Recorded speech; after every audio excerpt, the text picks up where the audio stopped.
Hello student, पिछले class में हमने भाषा एवं बोली को समझा। आज हम उपभाषा क्या है इसके विषय में समझेंगे। उपभाषा जब बोली किसी सीमित भूभाग से विस्तृत होकर एक बड़े भूभाग में बोली जाती है तब वह उपभाषा का रूप ग्रहण कर लेती है। उपभाषा में कहानी, कविता एवं लघु कथा आदि साहित्यिक रचनाएं लिखी जाती है।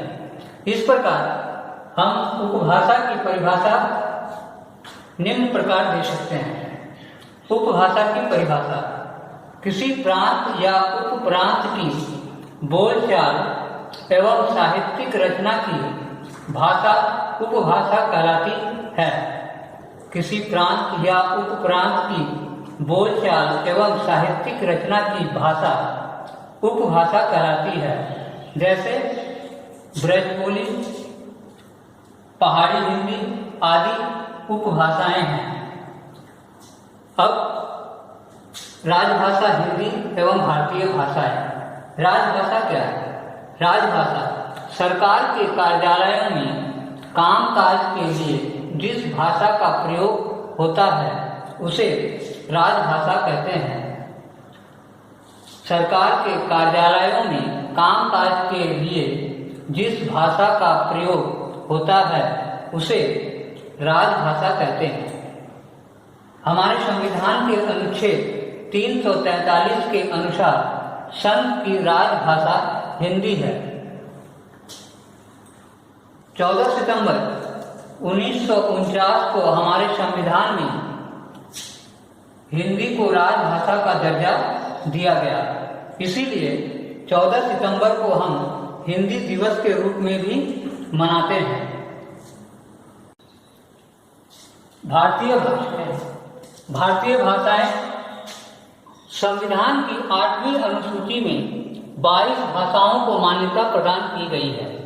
वे निम्न हैं: असमिया, उड़िया, उर्दू, कन्नड़, कश्मीरी, कोंकणी, गुजराती, डोगरी, तमिल, तेलुगु, नेपाली, पंजाबी, बंगला, बोडो, मणिपुरी, मराठी, मलयालम, मैथिली, संथाली, संस्कृत, सिंधी एवं हिंदी।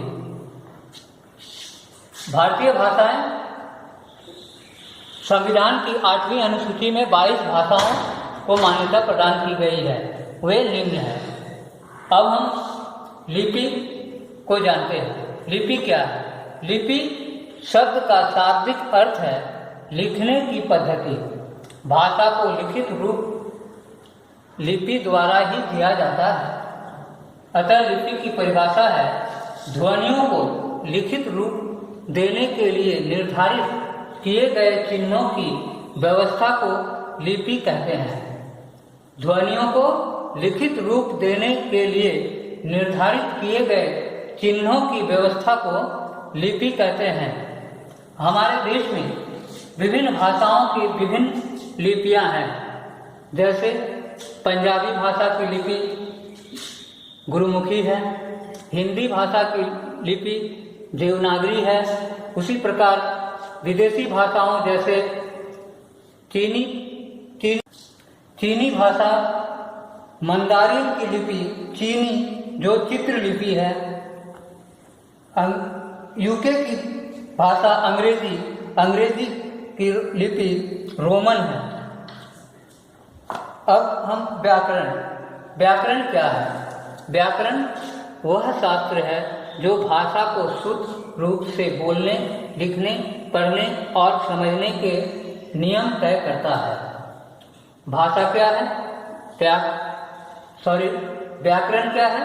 व्याकरण वह शास्त्र है जो भाषा को शुद्ध रूप से बोलने, लिखने, पढ़ने और समझने के नियम तय करता है। व्याकरण के मुख्यतः 4 भाग हैं। व्याकरण के 4 भाग हैं। प्रथम वर्ण विचार, द्वितीय शब्द विचार, तृतीय रूप विचार, चतुर्थ वाक्य विचार। इन 4 भागों को हम अगले पाठ में विस्तार पूर्वक पढ़ेंगे। अतः स्टूडेंट्स, निम्न दिए गए चैप्टर के अंत में जो अभ्यास प्रश्न दिए गए हैं उन्हें अपने उत्तर पुस्तिका और पुस्तक में लिखकर याद करें। That's all.